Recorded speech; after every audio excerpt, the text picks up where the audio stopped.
सबसे पहले आप सभी को नमस्कार। और आज छंद भाग 5 ये अंतिम भाग है छंद का। और आज हमारा छंद जो है वो पूर्ण हो जाएगा। तो बस आपने अंत तक इस वीडियो को ध्यान से सुनना है और समझना है। आज हम कर रहे हैं शार्दुल विक्रीडित छंद। सबसे पहले इस छंद के नियम जान लेते हैं। इस छंद में 19 वर्ण होते हैं। यदि एक चरण में 19 वर्ण हैं तो 4 चरणों में कितने वर्ण हो जाएंगे बताइए? 76। यदि एक चरण में 19 वर्ण है तो श्लोक में कितने चरण होते हैं? 4 होते हैं ना, 1 2 3 4। यदि एक चरण में 19 वर्ण है तो इन 4 चरणों में कितने वर्ण हो जाएंगे? 76 हो जाएंगे। यदि आपसे पूछे कि शार्दुल विक्रीडित छंद के प्रथम चरण में कितने वर्ण होते हैं तो आप क्या लिखेंगे? 19। अगर पूछे कि प्रत्येक चरण में कितने वर्ण होते हैं तब भी आप 19 ही लिखेंगे। यदि पूछे कि शार्दुल विक्रीडित छंद में कुल कितने वर्ण होते हैं, जब आप 76 पे आप टिक करोगे। दूसरा नियम है कि 12वें और 7वें वर्ण पर यति होती है। यति का अर्थ मैंने आपको समझाया था, विराम, रुकना, श्वास लेना श्लोक का उच्चारण करते समय। तब तीसरा नियम कहता है कि श्लोक के प्रत्येक चरण में आपको पहले मगण, फिर सगण, जगण, सगण, 2 तगण और गुरु आपको दिखाई देंगे। आपसे सूत्र नहीं पूछा जाएगा, बस आपको श्लोक दिया जाएगा और आपसे पूछा जाएगा कि इसमें कौन सा छंद है। वैसे भी जो शार्दुल विक्रीडित छंद है ये एकमात्र छंद है 19 वर्णों वाला। यदि आपको श्लोक के प्रथम चरण में या प्रत्येक चरण में भी देखोगे, अगर आपको वहां पे 19 वर्ण दिखाई देते हैं तो आपको ये नियम लगाने की जरूरत ही नहीं है। आपको अगर 19 आपको वर्ण दिखाई दिए तब आपने कौन से छंद पे टिक करना है? शार्दुल विक्रीडित छंद पे आपने टिक करना है। उदाहरण के माध्यम से समझते हैं। सबसे पहले हम अपनी पंक्ति लिख लेते हैं, या माता राजभान सलगहा। क्योंकि अगर इस पंक्ति से हमें अपने गण की मात्रा का पता चल जाता है और हमारे लिए फिर मात्रा लगाना भी आसान हो जाता है। तो मैंने ये श्लोक का पहला चरण लिया है। ये पहला चरण है पूरा यहाँ तक, ये दूसरा चरण नहीं है, ये पहला चरण है यहाँ तक। तो सबसे पहले हम इसके वर्णों को गिनते हैं। 1 2 3 4 5 6 7 8 9 10 11 12 13 14 15 16 17 18 19। तो हमारे प्रथम चरण में कितने वर्ण हैं? 19 वर्ण हैं। और जहां 19 वर्ण होते हैं वहां पे कौन सा छंद होता है? शार्दुल विक्रीडित छंद होता है। तो बस यही इसकी ट्रिक है। यदि आपको श्लोक के प्रथम चरण में या प्रत्येक चरण में यदि आपको 19 वर्ण दिखाई देते हैं और टोटल यदि आपको 76 आपके वर्ण हो जाते हैं तो वहां पे कौन सा छंद होगा? शार्दुल विक्रीडित छंद होगा। आप प्रथम चरण को देखकर ही आप पता लगा सकते हो यदि उसमें 19 वर्ण है, क्योंकि ये एकमात्र छंद है 19 वर्णों वाला। अब इसमें थर्ड नियम लगा लेते हैं। इससे क्या होगा? आपको भी मात्राएं लगानी आ जाएगी, आपको गिनना आ जाएगा, मात्राओं का ज्ञान हो जाएगा। तो इसमें पहला क्या है? मगण है। अब देखो यहाँ पे माँ कहाँ है? यहाँ पे ना माँ। अब देखो यहाँ पे 1 2 3, यहाँ से 3 गिन लो तो कितनी मात्रा होगी? देखो गुरु गुरु गुरु। तो पहले हमें क्या दिखाई देगा? मगण दिखाई देगा। हम यहाँ से 3 गिन लेते हैं, 1 2 3। ठीक है, ये 3 वर्ण हो गए यहाँ तक आ तक। तो ये ए आई किस में आते हैं? गुरु में आते हैं। बड़े ऊ की मात्रा है क्या है? गुरु है। ये रा है तो किसकी मात्रा है? गुरु है। तो हमें क्या मिल गया? मगण तो हमें मिल गया। फिर क्या है? सगण। अब सा ढूंढो, सा कहाँ है? यहाँ पे ये रहा। अब देखो 1 2 3, लघु लघु और गुरु ये दिखेगा। देख लेते हैं यहाँ पे, यहाँ से 3 गिनो, 1 2 3। छोटे ई की मात्रा है तो क्या हो जाएगा? लघु। ये भी लघु और ये भी क्या हो गया? गुरु हो गया। अब सगण के बाद किसकी मात्रा है? जगण की। जगण के ना यहाँ पे। अब ज कहाँ है? ये रहा। अब यहाँ से 3 गिनो, 1 2 3। ये क्या है? लघु, ये गुरु और ये लघु। अब यहाँ से 3 गिनो, 1 2 3। अब देखो यहाँ पे क्या है, ये क्या है, लघु। इस आधे ना ने अपने आगे वाले वर्ण को क्या कर दिया, जो इससे पहले जो वर्ण आ रहा है उसे उसने क्या कर दिया, दीर्घ कर दिया। तो ये क्या हो गया, गुरु हो गया, और ये क्या हो गया, लघु हो गया। तो हमें जगण भी मिल गया। अब फिर आ गया सगण, और सगण की मात्रा कहाँ क्या थी, सगण की मात्रा ये रही, लघु लघु और गुरु थी, है ना। तो यहां से 3 गिनो, 1 2 और 3। तो क्या थी, ये भी लघु है, ये भी लघु है। रा में जब ये वाली मात्रा होती है तो ये लघु की होती है, छोटे ऊ की, और जब ये ऐसे होती है तो बड़ा ऊ होता है, दीर्घ ऊ होता है। ठीक है। अब इस श के ऊपर क्या है, अनुस्वार है, और जिस वर्ण के ऊपर अनुस्वार होगा वो वर्ण क्या होगा, दीर्घ होगा, गुरु होगा। तो यहाँ पे ये गुरु। तो हमें सगण भी मिल गया। इसने कहा कि भाई 2 तगण, कि 2 बार तगण आएंगे। अब ता कहाँ है, ढूंढो, ये रहता, देखो ये रहता यहाँ पे। यहाँ से 3 वर्ण ले लो, 1 2 3। क्या आया हमारे यहाँ पे, गुरु गुरु और लघु। 2 गुरु आए और 1 लघु आया। 3 गिनो, 1 2 और तीसरा वर्ण ये रहा। ठीक है। तो ये क्या है, ये आपका गुरु, ये आपका गुरु, और ये आपका लघु। तो ये तो हो गई एक मात्रा तगण की, है ना। तगण की कितने तगण आएंगे, 2 आएंगे। यहां से 3 गिनो, 1 2 और 3। क्योंकि आधे ना को तो हम गिनते ही नहीं है ना, आधे चा आधे वर्ण की गिनती ही नहीं होती। तो इसने क्या कहा, हमारे पास तगण के क्या मिलेंगे हमें, 2 गुरु और 1 लघु। तो इस आधे ना ने क्या कर दिया, चा को दीर्घ कर दिया, और किसकी मात्रा हो गई, गुरु की मात्रा हो गई। ठीक है। अब यहाँ पे इस ये ओ की भी मात्रा है, और इस जा ने भी इसको क्या कर दिया, दीर्घ, पहले भी दीर्घ है, तो ये भी क्या हो गई, गुरु की मात्रा हो गई। अब आई व, और व क्या है, व वर्ण तो लघु है, और ये लघु हो गया। और फिर हमें क्या मिलेगा, गुरु। कितने गुरु, 1 गुरु मिलेगा हमें, और ये क्या है भाई, ये हमारा गुरु है। अब आप इसको मात्रा लगाकर भी देख सकते हो, और आप ट्रिक के साथ भी कर सकते हो, क्योंकि ये एक मात्र छंद है। कितने वर्णों वाला, 19 वर्ण वाला। यदि आपके पास कोई भी एक पंक्ति, देखो जो आपको जो श्लोक देगा ना, 1 पंक्ति दे सकता है, 2 पंक्ति दे सकता है, पूरा 4 चरणों का श्लोक भी दे सकता है। यदि आपके प्रथम चरण में 19 वर्ण हैं तो आपने मात्राएं नहीं लगानी, आपने टिक कर देना है। कौन से छंद पे, शार्दुल विक्रीडित छंद पे आपने टिक कर देना है। अगला छंद है हमारा स्रग्धरा छंद है, और सबसे पहले इसके नियम जान लेते हैं। 21 वर्ण होते हैं और 7 वर्णों पर यति होती है, मतलब 3 बार सप्त ऋषियों से युक्त यति वाला छंद है ये। ठीक है। तो कितने वर्णों पर यति होती है, 7 वर्णों पर यति होती है, और 21 वर्णों वाला एकमात्र छंद। और यदि एकमात्र छंद 21 वर्णों वाला है तो मतलब यदि श्लोक के प्रथम चरण में आपको 21 वर्ण दिखाई देते हैं तो वहां पे किस छंद पे आप टिक करेंगे, वहां पे आप सर्गधरा छंद पर आप टिक करेंगे। यदि एक चरण में 21 वर्ण है तो 4 चरणों में कितने हो जाएंगे, 21 गुना में 4 84। यदि एक चरण में 21 वर्ण है तो 4 चरणों में 84 वर्ण हो जाएंगे। इसका थर्ड नियम देख लेते हैं। श्लोक के जब आप, अगर आपके श्लोक के प्रथम चरण में 19 वर्ण हैं तो वहां पे जो गण है आपको ऐसे दिखाई देंगे। पहले आपको मगण, फिर रगण, फिर भगण, फिर नगण और 3 यगण। देखिए वीडियो को पूरा ध्यान से जरूर सुने। ये नहीं कि ट्रिक हमें चल गई है पता कि जहां 21 वर्ण होंगे वहां पे सर्गधरा छंद होगा, बस नहीं, आप गण को लगाना भी सीखे कि उनकी मात्राएं जो हैं वो कैसे लगती हैं, कैसे वर्णों को गिना जाता है। तो वीडियो को पूरा सुने, गण के माध्यम से समझते हैं। मैंने आपसे क्या कहा कि इसके प्रथम चरण में 21 वर्ण होते हैं, तो ये यहाँ तक जो है ये प्रथम चरण है, इसे दूसरा चरण मत मानना, ये क्या है, प्रथम चरण है यहाँ तक। तो इसके हम 21 वर्ण जो है हम गिन लेते हैं, 1 2 3 4 5 6 7 8 9 10 11 12 13 14 15 16 17 18 19 20 और 21।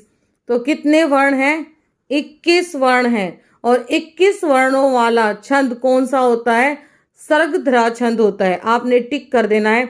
लेकिन हमें गण भी लगा कर देखने हैं, अभी पेपर में नहीं। पेपर में तो आपने क्या है 21 आपको वर्ण गिने, आपने टिक किया अपने छंद पर, बस हम गण लगा कर देखते हैं। तो मैंने यहाँ पे अपनी पंक्ति लिख दी है, या माता राजभान सलगहा, ठीक है। और हाँ, एक बात और, मैंने हर भाग में कहा मैंने छंद के, यदि आपको आधा वर्ण दिखाई देता है या ऐसे आपको दिखाई देता है या आपको अवग्रह दिखाई देता है, हर भाग में मैं आपको बता रही हूँ, आपने उसको नहीं गिनना है, बस इसका ध्यान रखना है। और जिस वर्ण के ऊपर अनुस्वार होगा वो क्या होगा, दीर्घ हो जाएगा, गुरु की मात्रा आएगी। और एक बात और, जो आधा वर्ण होगा वो अपने पहले जो उसके पहले जो वर्ण आया, जो उसके आगे जो वर्ण आया है, उसको क्या कर देगा, वो दीर्घ कर देगा। इस बात का ध्यान रखना है। अगर किसी वर्ण के नीचे आपको री से ऋषि की मात्रा आपको दिखाई देती है तो वो दीर्घ नहीं होता। कई यहाँ पे गलती कर देते हैं, इसको दीर्घ मान लेते हैं, ये दीर्घ नहीं होता, वो लघु की मात्रा होती है। इस मात्रा लगाते हैं, सबसे पहले क्या है, मगन है, तो माँ कहाँ है, यहाँ पे है ना, यहाँ से 3 वर्ण देख लो, 1 2 3, क्या मिला हमें, गुरु गुरु गुरु, 3 हमें गुरु मिले हैं। तो यहाँ से 3 वर्ण गिनो, 1 2 3, क्या ये गुरु है, ये भी गुरु है। अनुस्वार आ गया तो ये भी क्या है, गुरु है, और वैसे भी गुरु होता है क्योंकि आ की मात्रा है। फिर क्या है, रगण है। अब रा गिनो, रा यहाँ पे ये रहा, यहाँ से 3 वर्ण, 1 2 3, तो क्या मिला हमें, गुरु मिला, लघु मिला और हमें गुरु मिला, ये 3 हमें मिले हैं, ठीक है। तो यहाँ से 3 गिनो, 1 2 और 3। अब देखो यहाँ पे री से ऋषि की मात्रा है, अब ये क्या होगा, लघु होगा।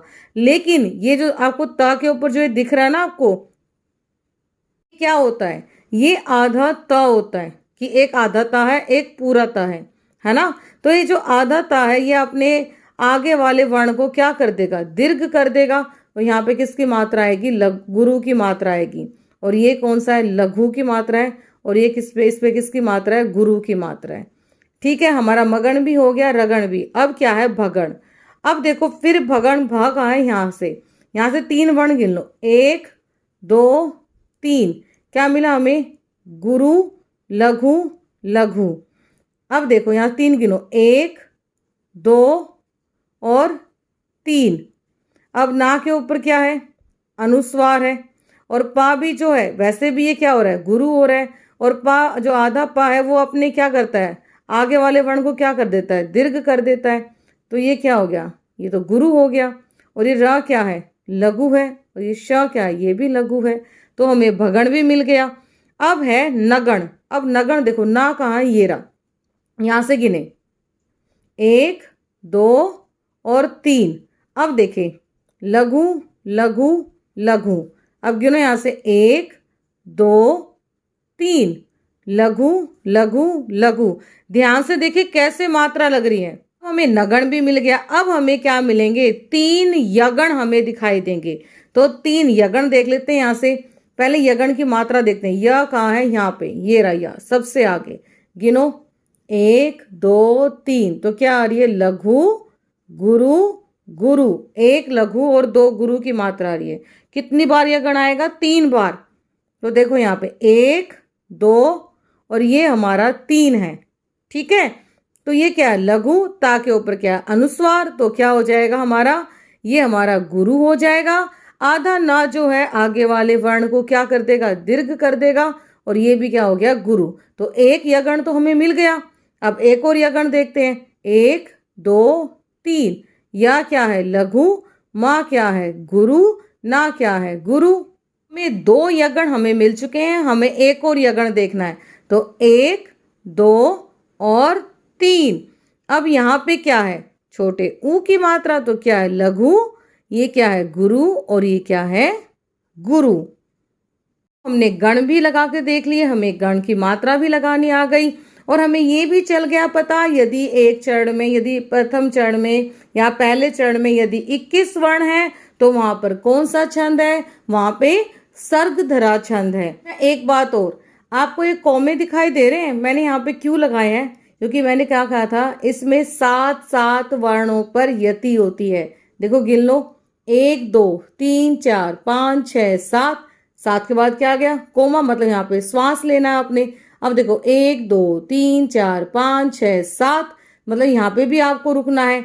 अब देखें 1 2 3 4 5 6 7।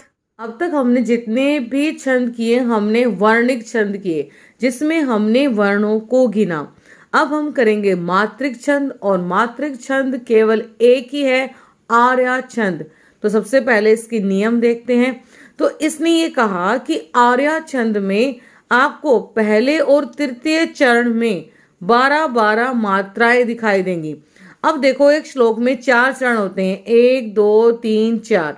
ठीक है, मैंने कहा कि श्लोक के पहले और इस तीसरे चरण में आपको कितनी मात्रा दिखाई देंगी? 12-12 मात्रा दिखाई देंगी।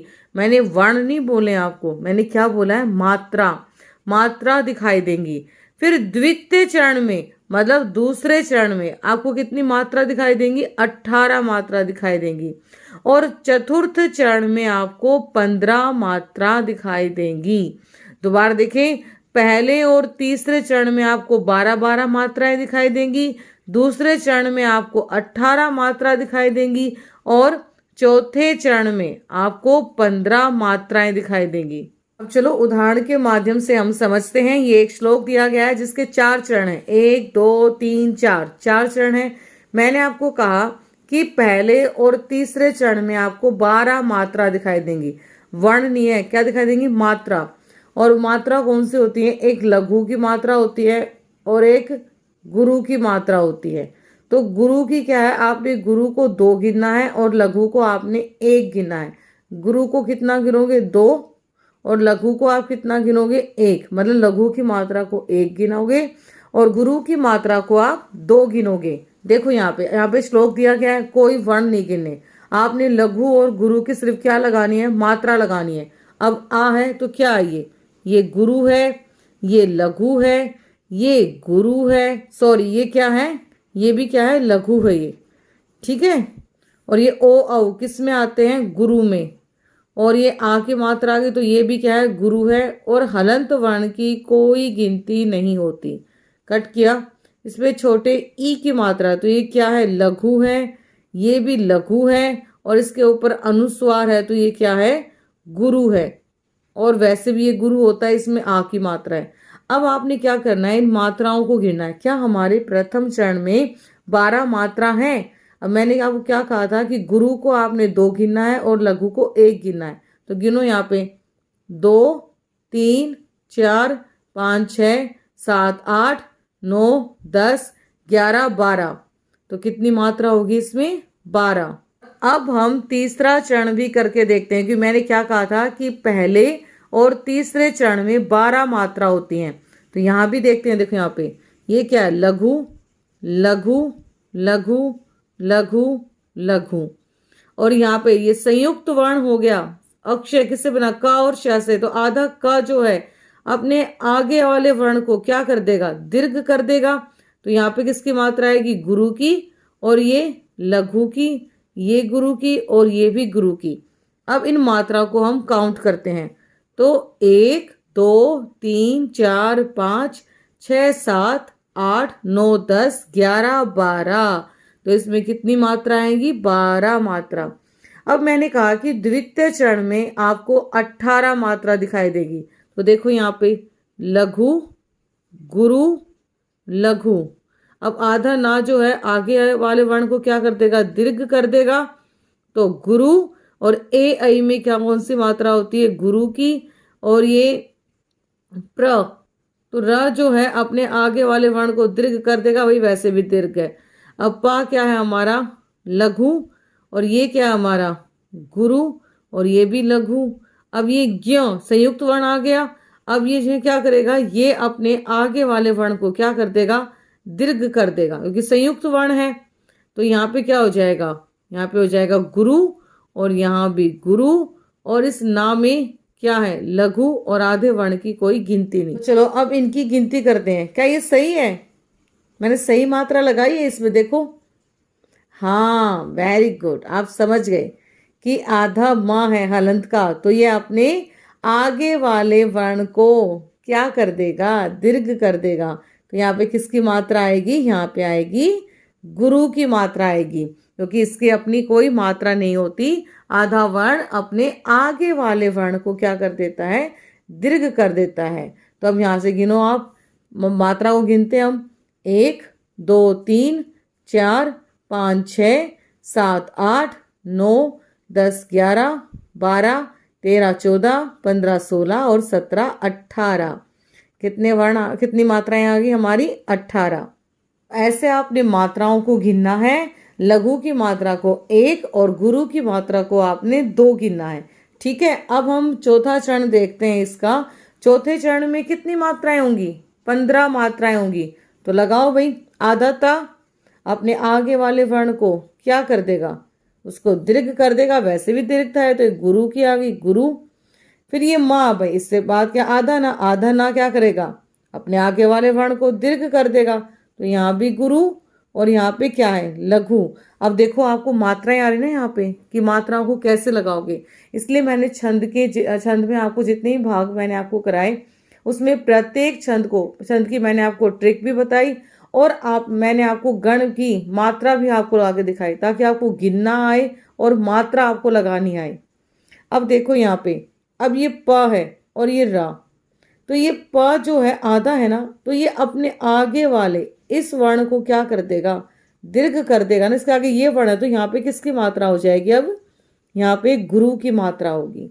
ठीक है, अब यहाँ पे रा हो गया, ये रा है, लेकिन ये रा के बाद क्या आ गया, आधाता। तो आधाता इस रा को क्या कर देगा, दीर्घ कर देगा। तो यहाँ भी गुरु की मात्रा, और ये या, यहाँ पे लघु की मात्रा। या के ऊपर क्या है, अनुस्वार, और अनुस्वार जिस वर्ण के ऊपर होगा वो क्या हो जाएगा, दीर्घ हो जाएगा, और यहाँ पे गुरु की मात्रा आएगी। ए ऐ में गुरु की मात्रा। विसर्ग जो होते हैं अपने पहले आगे वर्ण को, विसर्ग से जो पहले वर्ण है ये, उसके आगे जो वर्ण है क्या है, ता, इसको ये क्या कर देगा, इसको दीर्घ कर देगा। तो ये भी क्या हो जाएगा, गुरु हो जाएगा। अब गिनो कितने हुए हैं, 15 होने चाहिए ना। 2 4 6 7 8 9 10 11 12 13 14 15। इस छंद में हमने मात्रा को गिनना सीखा। लघु का कितना है, 1 और गुरु को 2 गिनते समय।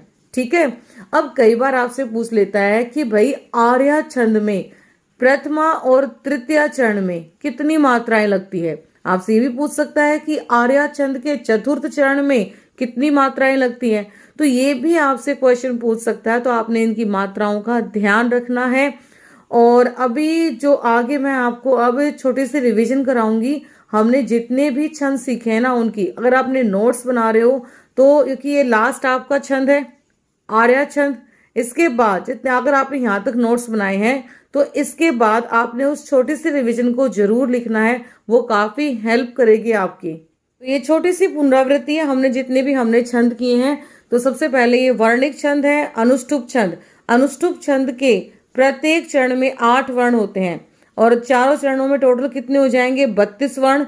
अगर आपने नोट्स बना रहे हो आप, वहाँ पे आपने लास्ट में आपने इसको जरूर बनाना है। पेपर के टाइम पे काफ़ी हेल्प करती है कि आपने लास्ट में जितना भी आपने रिवाइज किया है, एक बार आप जब इस वाली रिविजन को देखोगे तो आपको सारे छंद जो है रिवाइज हो जाएंगे।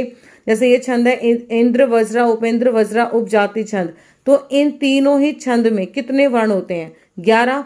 प्रथम चरण में कितने दिखेंगे, 11, है ना। और चारों चरणों में कितने हो जाएंगे, 44 हो जाएंगे। समझ गए आप। तो प्रत्येक चरण में कितने वर्ण होंगे, 11 वर्ण होंगे।